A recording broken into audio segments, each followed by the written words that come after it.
Hey Islanders, and welcome to episode 28 of the Camano Voice. On this episode, I flip the script and I get interviewed by Zach Abbey. Please welcome myself.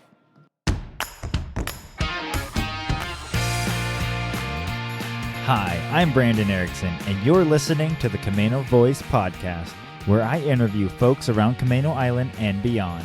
If you want to stay up to date on events, businesses, and even hear a little history of this area, subscribe to this podcast and share with your friends.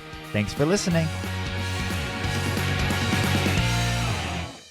Hey Islanders, and welcome to another episode of the Camano Voice, where we release a new episode every Tuesday.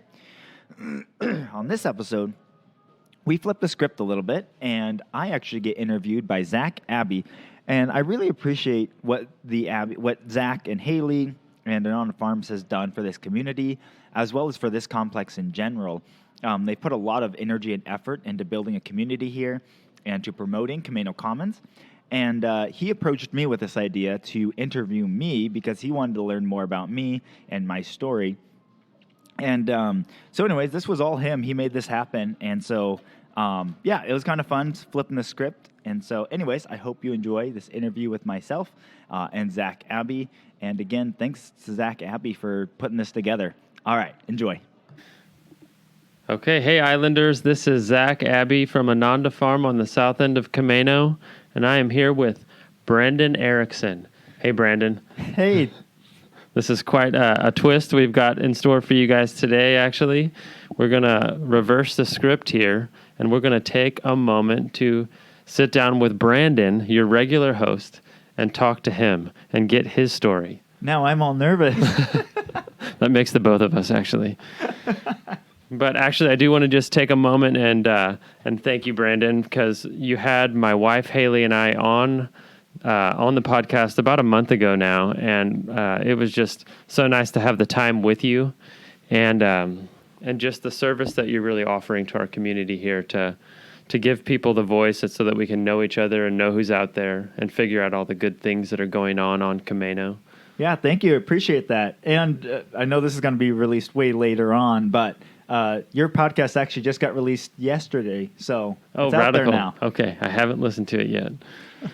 So actually what I wanted to start with was just mention my experience with Brandon here to give a little insight into why I felt inspired to even ask about doing this. Because about a year ago, Brandon started stepping into a big role at the marketplace here, and I started to get to know him really well and realized that there was something special about him. And then actually we had a little impromptu interview after our interview, and he started telling us the story of how he got here, and it's quite a story. So I want to just go back to the very beginning, and let's start with, where are you from? So I'm actually from South Korea. I was adopted. I was adopted when I was probably like 5-6 months old. So I was not, I was over there so short of time. But got adopted at the time. My parents, Jeff Ericson and my mom, Jody, they lived in Tucson, Arizona. So I was adopted, and we lived there for the first 5 years of my life. And so most of my mom's and dad's side of the family were down there.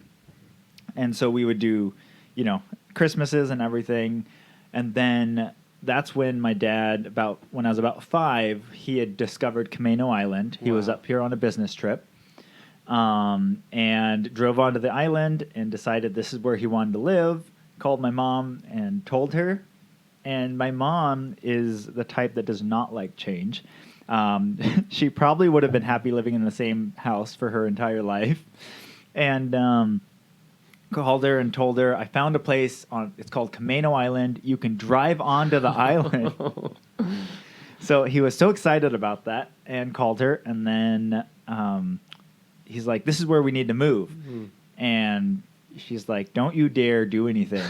He's like, I'm not. I'm just looking. And called her back about an hour later and said, we've got some property up here, but it's just for an investment. It's not to actually do anything with. And later that day, I believe, he found a builder. Wow. What year would you say that was around? That was around 94. 94. Might have been 93, just because I think I was 5 when we moved up here, so it might have been about a year earlier. Okay, so at that point, almost relatively recently after that happened, then you guys made the move up to Camano, and you all moved here. Yeah. So we moved up in 95. We moved up here. The Plaza wasn't here yet. Higgins wasn't here yet. Really, we had... we didn't have a whole lot of shopping options. The most entertaining thing we had in town was, I believe it was called Encore Video.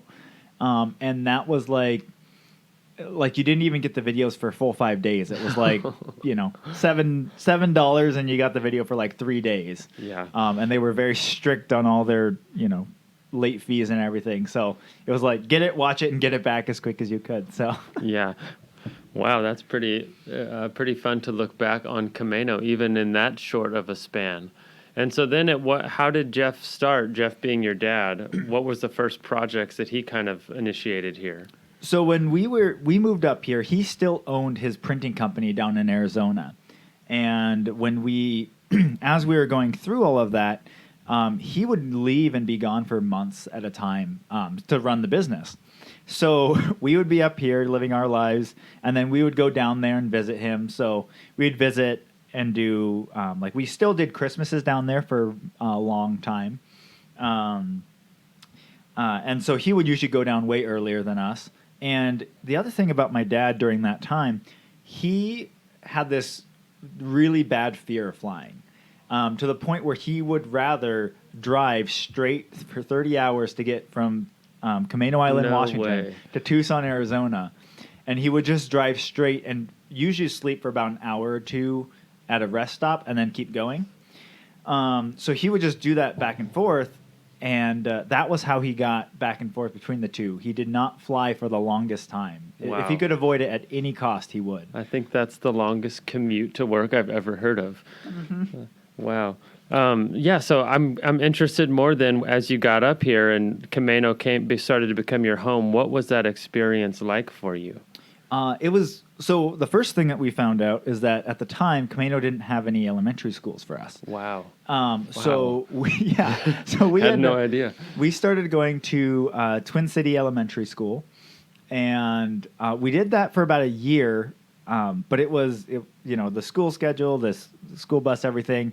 And we started making friends on the island during that time. One of my good friends is actually, his dad is a chiropractor, Dr. Ray Pope. Mm-hmm. He's been my chiropractor since we moved up here. Wow. And one of his sons was one of my best friends growing up. So we hung out with them a lot, and we were like, well, you guys don't go to school. What do you do? And we have a pretty big homeschool community here on Camano Island, or at least we did at the time.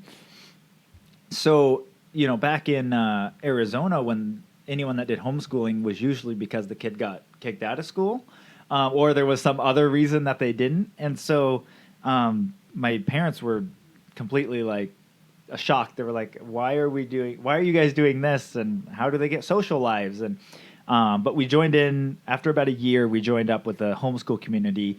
At the time, we had a homeschool co-op on the island that had around 100 families that participated in it. It was a really, really big co-op, really well-rounded as well. We had a lot, like my chiropractor, he taught our science class. Incredible. And we had an inventor that would teach us aerodynamic classes.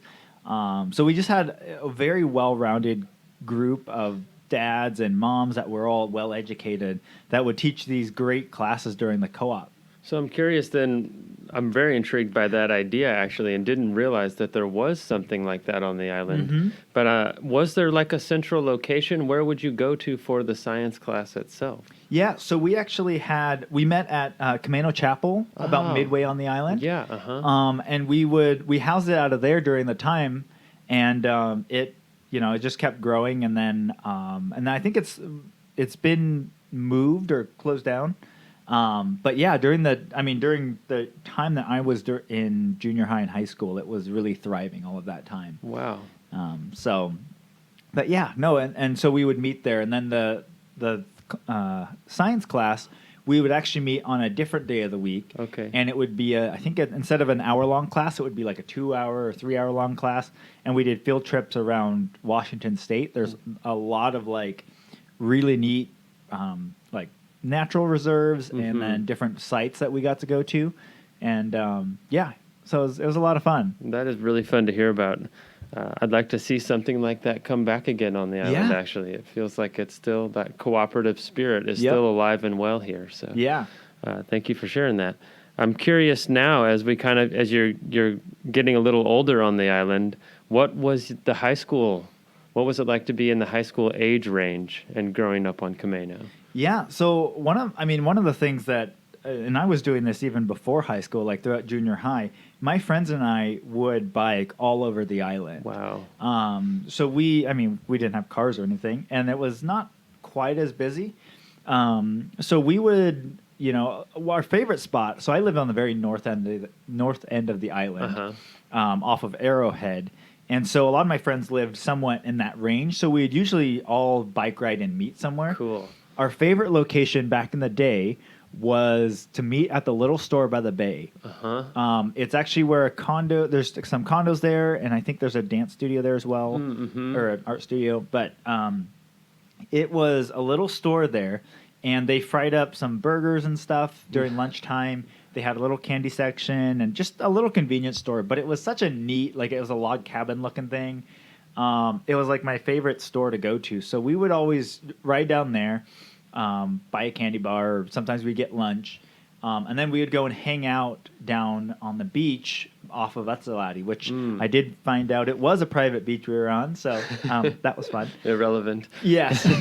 But I also found out recently that one of the people who served us many times down there is actually Rachel with His Biz. Oh, she wow. worked the counter there many Amazing. days. So, so she's one of the people that served us. I never made that connection before. So it's just amazing to hear your experience, really, of just being here and really informative years of your life and experiencing the island like that. Because, for myself, just coming relatively recently, 7 years ago, just the ideals that you're kind of speaking of Camano as this smaller community and the little store and being able to bike the island, these are just, that feeling is still here. And so it's really nice to actually hear you just share that experience. Yeah. Well, and it was a lot of fun. I mean, we did, so from the north end of the island, we actually did some bike rides where we went down to the state park and then biked around there, and did things like that. And I'm thinking now I was 14, 15 during that time, and we didn't have cell phones or anything. So we'd be gone for a few hours and our parents had no way of contacting us. Totally. And it's just weird to think about that. Now I'd freak out if I had a kid that age that was gone for that long and I had no way of contacting them. True. Yeah. Amazing. So it made me curious, you mentioning biking to the state park. Did you ever have the audacity to climb that hill? We would usually get as far up as we could and then we'd walk the rest. Okay, I've often thought about that. It'd be a good sledding hill. Yes. But I don't know about bike riding hill. Yeah. Okay, so let's keep moving then. And I'm curious at what point because you did then move off the island. Yeah. And can you tell us when that happened and what that process was like? Yeah, so for me, I was... so my dad started the coffee roaster company beginning of 2000, slightly before. And he started that just in the barn on our property. And he was working on getting that started and going. Obviously, I was still pretty young. I was in my early mid-teens. And but then I did start working with the business. I started by just doing janitorial stuff, cleaning bathrooms once a week, running around wiping windows. And then I would make boxes for the shipments. And eventually I started doing some roasting of the coffee. I would do that one day a week as well. And so I was slowly working a little bit more and more on the business. One of my good friends who worked there for a long time, Alexander, most people might remember, he worked there as well with me. So we would tag team on cleaning and on working on getting some, roasting coffee and bagging it. But then as I got older, I started getting closer to, 16, 17. And my dad sat me down and was like, okay, so where do you see your future? And I was like, well, I'm assuming I'll just keep working in the coffee roasting business. And he's like, no, I don't want you to just jump into this business like that. I want you to go get some real experience and then come back. And, as a early high school kid, I was kind of like, oh, I guess he doesn't want me. But at the same time, I did recognize that, okay, he wants me to go get some more life experience.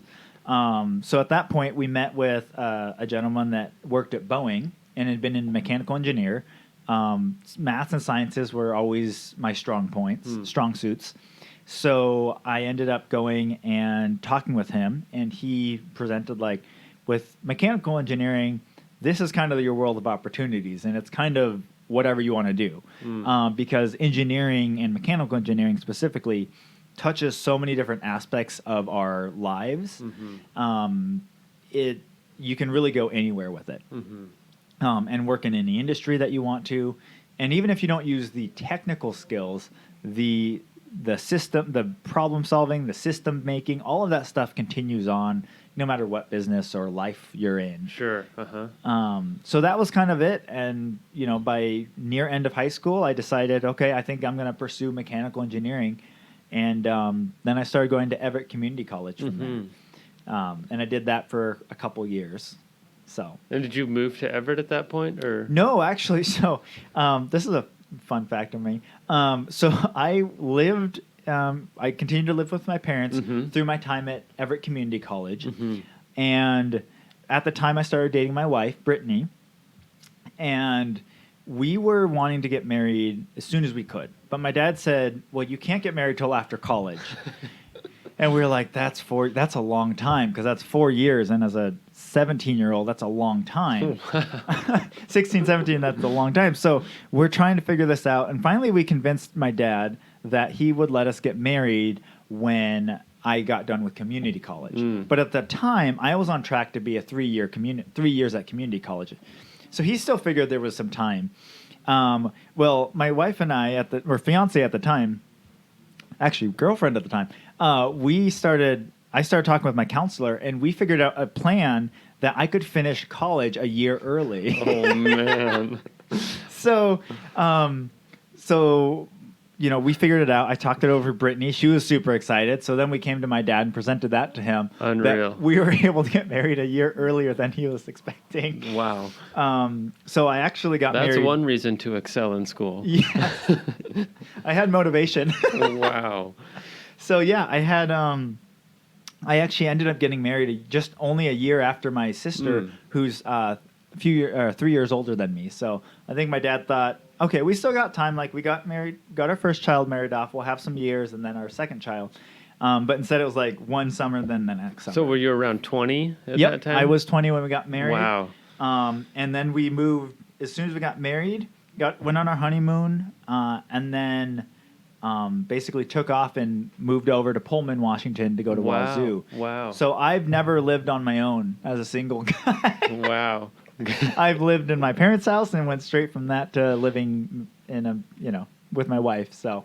Well, those come with their own challenges. So that's really good. That is really awesome to hear. Can you tell us for a moment about your wife? Yeah. So my wife, Brittany, she grew up in Sedro-Woolley. She moved there when she was, I think, around 5 as well, from Seattle. Her family was living down there.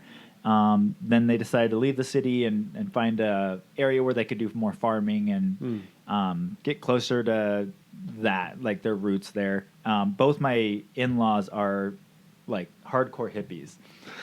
They were like, my mother-in-law was part of the Haight and Ashbury. Wow. And they lived in communes, and they lived for quite a while. They lived at a place that had no running water or electricity. Sounds like my kind of people. Yeah, you would get along very well. So yeah, they wanted to get back out of the city. They were kind of tired of that life and wanted to get out to where they could do farming and everything. So they bought a place outside of Sedro-Woolley. That's where my wife and her younger sister grew up. And but my wife, so from that upbringing though, and this is completely different than mine, my wife had the upbringing of her mom always showed her like, seasons and vegetables and fruit and what grows in what season, how to grow, organically, how to buy bulk food to, save on money and do it in an efficient way, but eat healthy by cooking from raw ingredients and doing that. And that's how she grew up. Versus me, I was, we didn't have as much. We didn't cook a lot as much. A lot less was completely from raw, and there was a few different dishes that my mom makes and still makes that she starts from raw and goes all the way through. But there was a handful of those, so that was something that was different for me getting introduced to her family. Like they grew most of the food that they ate. Amazing, and and especially growing up, most of the meat that she ate, they raised. So they really did just learn to eat. They always ate very healthy and everything, and most of it was from their own garden. Incredible, yeah. So. Well, really a huge blessing because I sympathize with your experience of, I think for a lot of us, our generation, that kind of holistic lifestyle and dietary understanding, it skipped a lot of us. Yeah. Just because things became so convenient and oriented towards big stores and boxes and things that we kind of forgot for a while. But it's nice to hear that she didn't skip that, and I'm sure she's been a good influence ever since. Yeah. No, and it's been incredible. I mean, some of the things she, I don't think she takes for granted anymore, but just her upbringing. Like when we were in college, I was working part-time, she was working part-time, and then our rent was really low because we found a very small place to live in. But, she immediately started getting connected with local farmers and everything. And we probably ate better than most people in Pullman, but we were on this shoestring budget. But she made it stretch, and she, we had these, great dinners and stuff. The only one that I will say that I never liked was I wasn't a huge fan of lentils. Still am not. And lentils are all over there in Pullman. And so she would make lentil soup. And every time she did, I'd be like, oh, because the other thing is that she's learned over time. But when we first got married, she was used to cooking for her family. So when she made a lentil soup, it was like a full pot. And it usually lasted us 3 to 4 days. And it wasn't my favorite thing. And then you have to have it 3 or 4 days in a row. And so one of the best things was, this is terrible, when my wife got pregnant with the twins, she started getting, morning sickness and all that. Well, one of the first, she was like, I don't want to have to cook. I'm just going to make a big pot of lentil soup so we can have dinner for the next few days. So I don't have to think about it. Well, we got probably 1 or 2 days into that, and the morning sickness and the lentils, like everything was blending together, and she was like done with it. And so we had like a half a pot left, and she was just like, you need to dump it. I cannot have it anymore. Like, I'm too sick from it. And from there, for probably over, I don't know how many years, we never had lentil soup because it was so burned into her brain from the morning sickness. Wow. And you haven't stopped rejoicing. Yeah. That's excellent. And so then at some point, you guys made the move back to this side of the mountain. We did. So our oldest two, our twin girls, were born dead week of our last semester of school, which your last semester of school, dead week is actually your busy week. Wow. Because all your big projects are due that week. So I kind of skipped out on a couple of those, and my friends in my class super covered for me. And that was super, it was great. So yeah, if you ever want to get out of classwork, just have a baby right before finals. Oh, man. So anyways, we did that, and then we moved back over here. We actually lived with my parents for a while we were trying to get our feet under us. And then eventually I got an engineering job. And that was up at a company called Krause Manufacturing up near Linden. So we got that job, and we moved out to Linden, and we lived there for about 6 months. And Linden is a very interesting town. I don't know how much farther I should go into that. I don't know much about Linden, so... Well, it's very Dutch, and everyone that's up there is Dutch, and it's very much family-based. It's who you know, and not just who you know, it's who you're related to. So it's not like you can go up there, start getting to know people, and then be on the in group.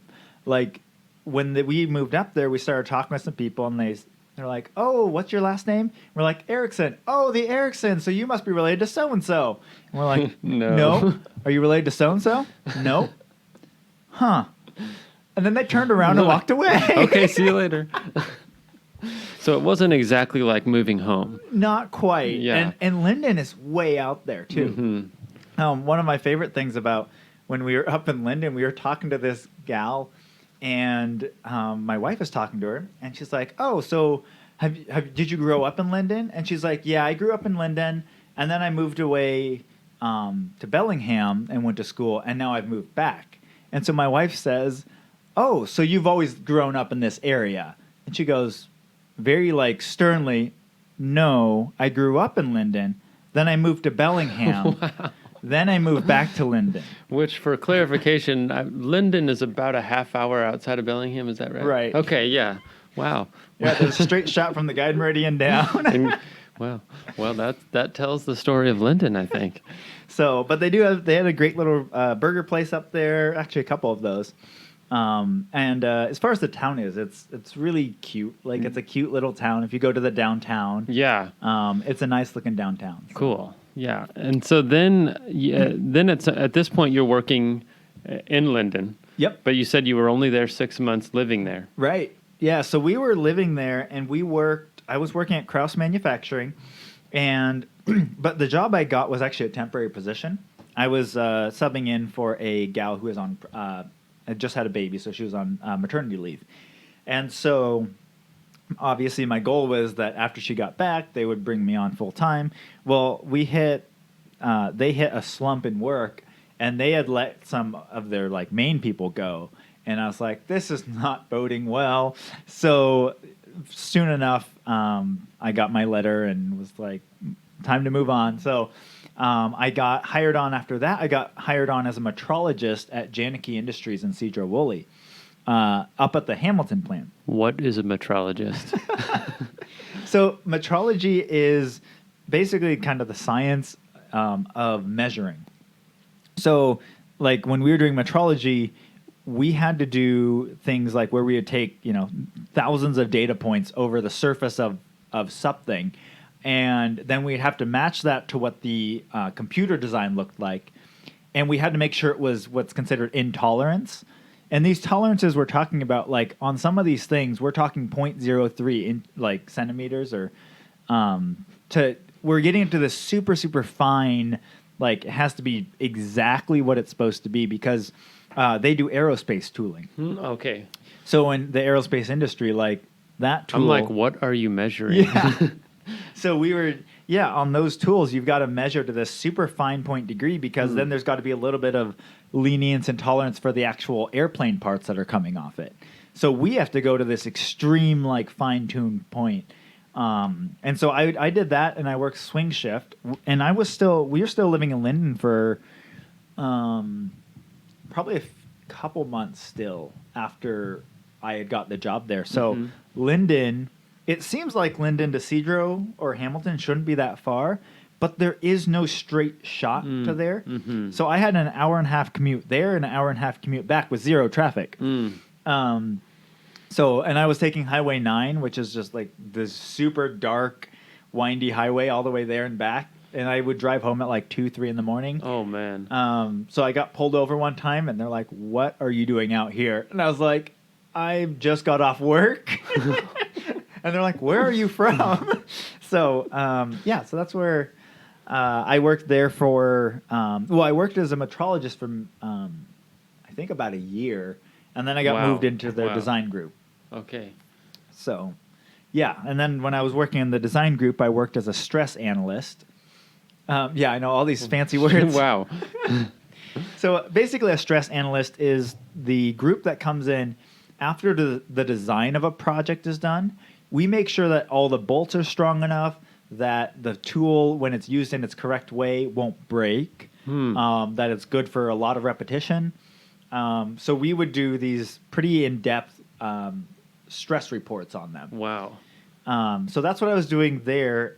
And then from there I actually got put onto a temporary project over in Charleston, South Carolina. Holy crap. So that was a off-site job we had over there. And I was working with the Boeing group over there, and I did on the floor help. We were kind of just partnering with them on some projects. So we lived over in Charleston for 8 months. Wow, you guys just up and moved. Yep. Wow. Yeah. What an experience. Yeah. Well, and we actually had a house at that point. We had purchased a house.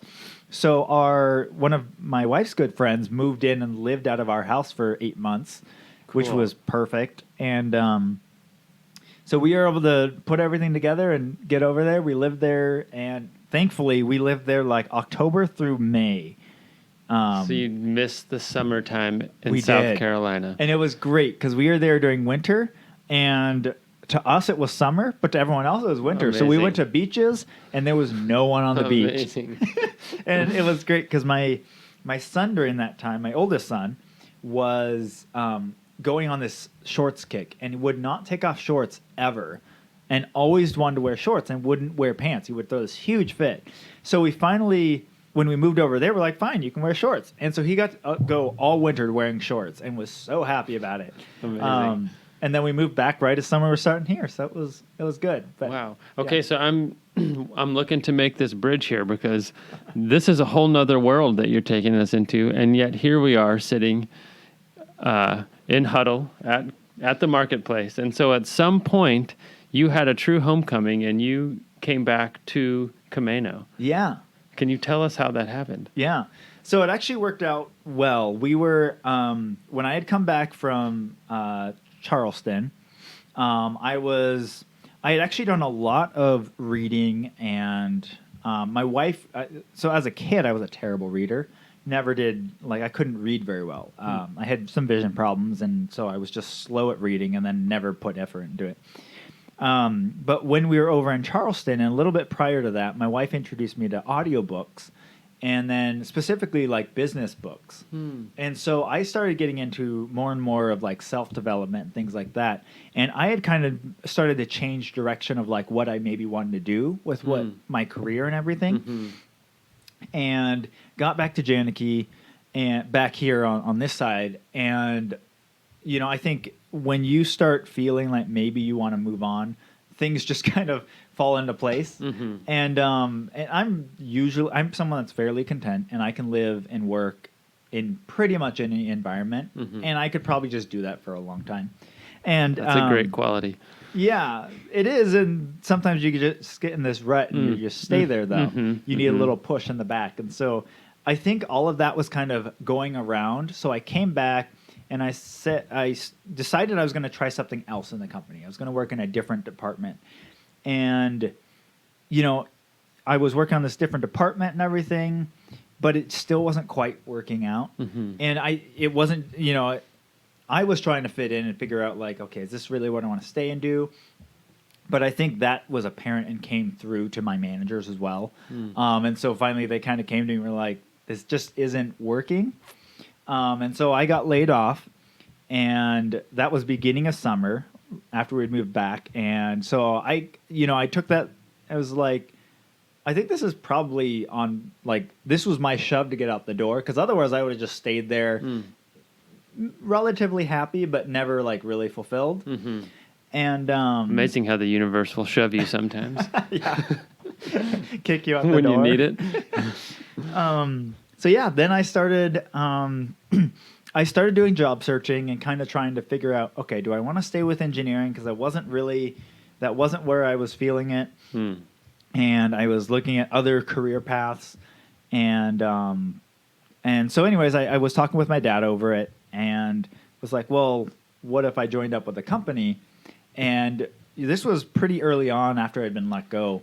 We were going back and forth on that discussion for a couple months, because there was a lot of things at play here, because it's a family business, and top priority is always family for us. And at no point did my dad want any sort of thing within the business or anything to come between us as family.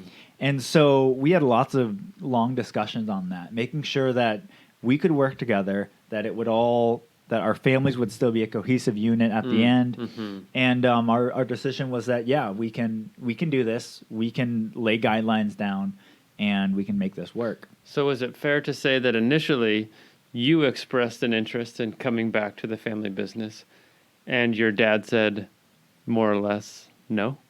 Yeah.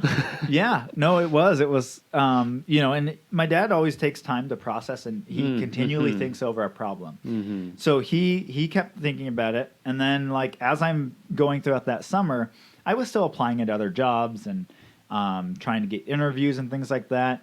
And every once in a while, I'd get a phone call from him, and we would have a discussion, or he would say, "Hey, come on down here for a little bit." And I'd come to his office, and we would talk. And he'd say, "Okay, well, let me think about it some more." And so there was a lot of going around there. But then he started thinking about it more, and there was a project that was coming up with our smoothie base. Okay, that's what I was wondering. So how did you make that? What was the first thing you took on? Yeah, so we did our Frozen Explosion, our smoothie base company, was starting a project in Guatemala.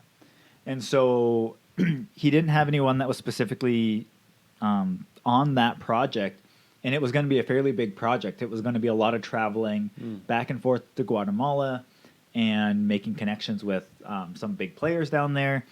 And so we started talking, and he said, "Okay, I think this project would fit you." So, and with those big projects, you never know when they're going to start. So he had to bring me on a little early, start getting me more introduced again to Frozen Explosion. I grew up with it, playing around with it, but kind of getting reintegrated into it, and more from a business perspective, not just a fun make drinks perspective. And both are necessary. Right. So we did that, and then I was still working on, like, I would help. My good friend Alexander was still working here, and so I would help him with some projects. I'd help my brother-in-law with some projects. So TJ, owner of Camano Island Coffee Roasters, I'd work with him a little bit.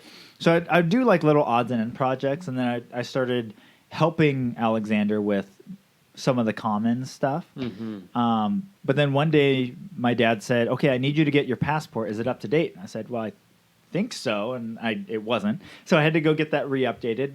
And he's like, "Because this could happen any day," and everyone's kind of like, "Well, we heard that before." But then within a month, we were on a plane down to Guatemala.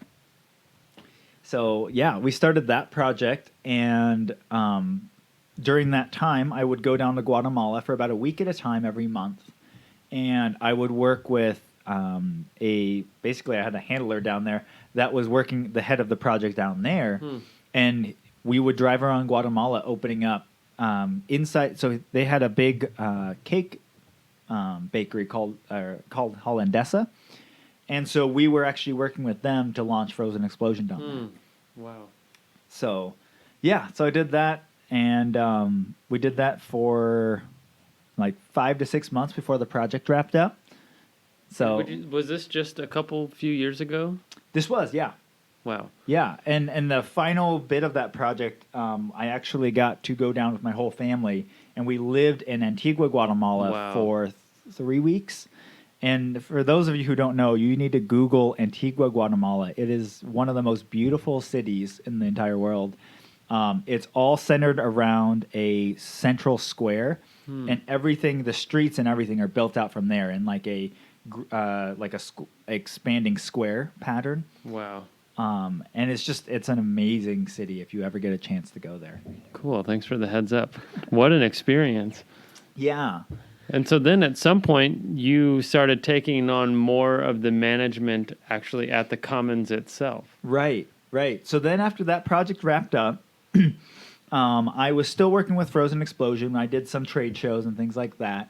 But then during the not crazy season for Frozen Explosion, I started taking more and more on for the complex. So the property management side of Camano Commons. So working with the groundskeeper, and working with tenants to make sure everything's going well there, and keeping track of all the things that are going on around the complex, and then really trying to get more energy and events and stuff started.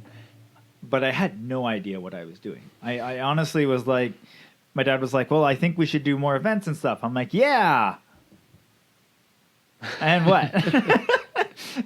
So, that was definitely something I had no idea what I was doing. Well, as you said that, I just had a flashback to Saturday night, which was about 3 or 4 days ago now, and just the feeling I had when I walked into the courtyard. This was the Christmas lighting celebration, which has now become an annual thing. Yeah. And just walking into the courtyard and seeing so many people and so many little people, kids everywhere, and just the lights and the tree and just the spirit of it felt so good.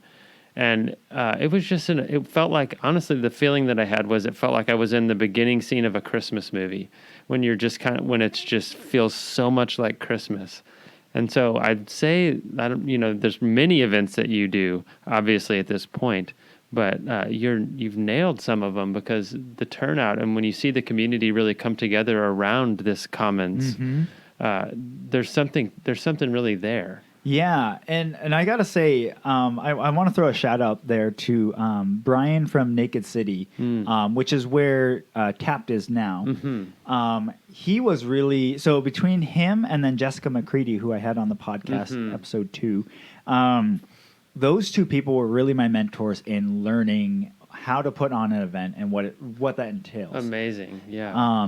So with Brian, he had been doing events down at the Naked City pub in Greenville. And Green Lake, I don't know. Hey guys, this is Brandon jumping in. The correct location is Greenwood. I just could not remember that on the podcast. So anyways, just wanted to give that correct shout out. Anyways, back to the episode. No, it's right outside Seattle. Anyways, yeah, that pub. I said it so confidently now I'm like, I have no idea if that's the right name. Anyways, they had made their name as a pub by putting on these events. So they did like these DJ music nights, these great, old movies and all these different events that they would put on. And when they moved up here to this complex, that was one of the big things. He's like, I want to see a bunch of big events that happen here. And so he was the one who got the Christmas tree lighting started. Wow. He started the beer can derby racing. Wow. He just would do these grand scale events that he would start talking about. I'm like, that sounds amazing. What do we do? And so, he really worked with like Rich Crouch on getting the children to start doing that. He would help get the tree out here. He would help decorate the whole courtyard. And so it was such a big scale event, but he would break them down into little steps. And then I would be able to just work alongside him on these. Wow. And that was something this year as I was watching the tree lighting. I was like, this is a legacy of what he started with what, him putting the energy and effort into getting it started. And now we get to follow in his footsteps. That's really awesome. One thing you said there that caught my attention was just mentioning that idea of mentorship and expressing that openness to a teacher. And maybe you can speak to that a little bit, how that has played in your process. Yeah. Well, I mean, one of the things... since I've moved here or started working within the complex, and even now, I am, I'm willing to learn and figure stuff out, but a lot of the visionary stuff and a lot of getting to certain places, sometimes I just get completely lost on the road, and I don't have a clue where I'm going or how to get there, and coming into this role, I had so many mentors. I've had my dad, who's been doing business since he was 15, 14, younger, and just is really, so many things, but is just very well versed in business. It's what he lives and breathes. And having someone like that to be able to guide me along the way, having different mentors within event planning and organizing. And then my brother-in-law is excellent at just breaking down a problem. Like there's so many times I would go to him and say, okay, this is what I have to get done, or this is my problem I'm having. And he would sit down for hours with me and help me break it down and say, okay, well, it looks like if you do this and you do these steps, that'll at least get you to the next level. And then I could go back to go back and work on breaking down those steps and then moving from there. And then just people within the community as well. But I think all of that, I've had these people and still have these people, mentors, that I'm able to work with to learn from, Mm-hmm. and these advisors that I can go to Mm-hmm. and say, hey, this is my problem I'm having. What have you done in the past? And I think the more open I've been in doing that, Mm-hmm. the more I'm willing to reach out and ask people, Mm. the more information I'm able to get and the better I am afterwards. Mm-hmm. And that's actually a big part of the podcast as well, is learning from people that have been on the island for many, many years, like Mike Mm-hmm. Nestor, or people that have just accomplished so much more than I probably ever will. Mm-hmm. Mm-hmm. But just talking with these people and learning what they do and how have they been successful and how have they been successful in different ways. There's so many different ways to be successful. Mm-hmm. So Yeah, it's such a great universal point that you're bringing up, and I think one of the things that stands out to me again with what you just said was that you often will just reach a point where you say, I don't know. And then it's almost like from that unknowing, then you're actually open to asking for help and receiving the guidance. Because I know for myself and for many of us, one of the hardest things can be to actually be open to just saying, I don't know, and I do need help. right. Yeah. So I thank you for sharing that so openly, because I think no matter what stage we are in life, that becomes really such a valuable understanding of life to just keep coming back to. For sure. Yeah. So yeah, I mean that's been one of the things that's helped me so much in taking on each new role I've taken on. And actually, I forgot to mention, Alexander was a huge help in getting me reintegrated into the businesses. Being one of my best friends, he would always be there to help me out. There was, so many late nights and stuff where I'm like, I'm trying to get this thing done. He's like, I'll come down and help you. So like, he would help me out, and then he's just a whiz at figuring stuff out as far as mechanically or building something or making a quick fix. And it's terrible because I'm a mechanical engineer, but mechanically I am not gifted well. Oh my God. So that was something I would always come to him. He's like, aren't you the mechanical engineer? And I'm like, yeah, but I don't know what I'm supposed to do. I only play with these on computers, not in real life. So he was a huge help in helping me get back into it. So Very cool. So the aspect about this that really resonates with me is this community aspect. And I want to ask you, as you've had so much community support that you're expressing to grow the Commons and really what has become our village center on Camano. And I wonder, what do you see as the vision for our community going forward? Maybe some seed thoughts you'd like to share with us. Yeah, well, I mean, really, I want to continue to see events grow. And what we've tried to do since learning from Brian and Jessica and these people putting on events and how to do it, we've tried to add one large-scale event per year in the courtyard for the last couple of years. Wow. So this year, unfortunately, we lost one. We lost the Beer Can Derby one. But we did replace it this year with the Kids Fest, which had a great turnout. Success, yeah. Yeah. And, of course, we have the farmers market that happens throughout the summer on every Tuesday. And then we have the Christmas tree lighting. And so we're always trying to add like a little bit more. I'm in talks with someone, and we'll see if it comes to or not. But doing maybe like a bluegrass festival type deal. That's a great idea. There's actually quite a few gifted musicians here on the island that love that type of folk music. I know the South End String Band has been around for a long time. So that's something I'd like to see maybe happen in the future as well. So yeah, I really just want to keep seeing more events happen here.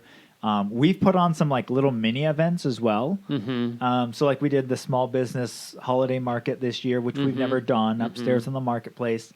And from everyone I talked to, it had really good feedback on it. So yeah, speaking of having been able to attend that, I think it was great. I think we just see such an amazing potential in this space. I can flash back to when we first got to the island 7 years ago, and we would come to the marketplace to get a cup of coffee, and there was virtually no businesses in the marketplace at that time. Right. And we would sit in that courtyard and just think, gosh, but this is the place to be. And we could just feel that it was bubbling under the surface. And, I think, and a huge testament to your dad. Yeah. And now you being willing to step in and pick it up and really, hold it out there that we can have nice things on Camano too, and we can have this community center together. So Yeah. yeah. No, and it's been a great thing to see all of the growth that's happened and be able to see the more events. And I mean, you guys as well with Ananda Farms and just jumping in and helping out within the farmers market. And every time that we get a crazy idea, we're like, well, I bet Ananda Farms will be part of that. Oh, yeah. And you guys are always willing to jump in and help. And for those who weren't there at the holiday market, they did a surprise caroling, which was just incredible. It was really fun to see that. So We're on the team. We're here. yeah. So what's the time like on this? How long do we usually go? We aim for like the 30 to 40 minutes. Okay, cool. Are we way past that or something? We're past that. Okay. Yeah, but I want to make sure we get in your rapid fire questions. Alrighty. And I want to give you a chance to answer these. So, do you have a lesser known or favorite location on Camano Island that you like to hang out? Well, I think the place I used to hang out on Atsalati Road or Atsalati Bay, that is private property, so please don't go hang out there now. But that really was one of my favorite places as a kid. Nowadays, both my brother-in-law and my parents live. They have beach access. So my brother-in-law through the country club and my parents through their house. They have the beachfront property. So really going out there and hanging out. Yeah. Just being able to hang out on the beach. Yeah. But I did get to go check out the Barnum Point area. And I can't wait for summer because I'll go out there again when it's not pouring rain on me and my kids. Yeah, I just put a plug in for Barnum Point as well. I just was blown away by how big and magnificent that park is. We're really lucky to have that on the island. Yeah. Yeah. Okay, so pretend you have a friend coming from out of town, and what would their first day look like? I think we would. We would obviously start my own plug, but we'd start at the marketplace because we just need a cup of coffee to get going in the day. That's real. And a croissant. Yes. So yeah, we'd grab something from there. And really, I think doing a drive around the island is a great idea. Going around, showing them the whole island. Because honestly, I don't drive the whole island that often because most of my stuff is on the north end. But I actually had to go down to the south end of the island recently, and it's just kind of, it keeps going. It's a long island. That's true. But it's a beautiful island, and there's so many things to see on it. So I think doing that. I got to go kayaking this summer. So I don't have my own kayak, so I don't know how I would do it. But if there's any way to get them on the water, definitely try and do that. That's amazing. That's a good one when you can get out there and look back. Yeah. Get out there on the water and look back on the land. So, and then we have to finish up at either baked or tapped, both of them. Probably get lunch at baked and then get dinner at tapped. I love it. So, yeah. Cool. So, who is an interesting or fascinating person in this community that you should interview next? Do you have somebody in mind? Let's see. Well, one of the things, this has been said many times on the podcast, but we really do have such a depth of interesting people here on the island. And I think the other thing is, and maybe it's not just that we have interesting people, but it's interesting because of the fact we all live. Actually, I live in Mount Vernon, but most of us all live on Camano. We found Camano. It's not somewhere where you accidentally end up. Everybody has a story of how they got here. I was just talking to a family friend, and he was saying he moved from Atlanta, Georgia, and he's like, "How did I end up here?" Like over. I would never have guessed this is where I would end up. And so I think I have such a depth of people I can interview and talk to within the community because everyone has a story of how they got here and why they chose Camano, not why they ended up here. Truly. So. Okay, last of the rapid fire. If you could put any message on a billboard on Camano, what would it say? This is always a hard question. This is your question. I know. I always have fun asking it. And you have billboards. What are they going to say? But really, I think welcome to Camano. Mm-hmm. Enjoy your time here. Not that all this would fit, but just that it's a great island to be able to visit. I feel very blessed that I get to work here, and that I don't know. Just being part of this community is such a neat thing. So, if you can give a glimpse of that to people that are visiting the island, Truly, especially here at the marketplace, that is definitely our goal, is to be kind of the what are they called? The people that welcome you places, hotels and stuff. I don't have the hotel consciousness, but the word that came to my mind was a steward. Yeah. Of the island. Yeah. But we really want to be like the gateway to the island. Like, hey, you got to go check out Barnum Point and all these other great places. And that's kind of our goal, is to be able to welcome everyone to the island. So, Thank you. Yeah. I just want to end my part of it by just thanking Brandon again for deciding to come on to his podcast today and for putting up with me.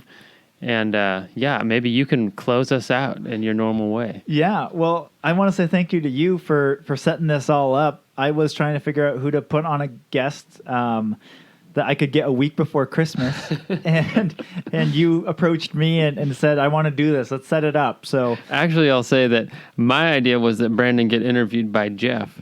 And then I went and I asked Jeff, and he laughed in my face, and he told me you should do it. So here we are. Yeah. Well, I appreciate it. It's been a lot of fun, and I really appreciate what all you guys, what you and what Ananda does here at Camano Commons, as well as on the island. So namaste, my friend. All right. Thank you. All right. And Islanders, I will talk to you on the next one. Well, a big thank you to Zach Abbey for joining me on the podcast today and for the interview. He did a great job, by the way. If you haven't already, be sure to rate, review, and subscribe to our podcast on your favorite podcast platform. And for more information on this episode or previous episodes, go to camanocommons.com/podcast. That's camanocommons.com/podcast. Thanks for listening, and see you next time.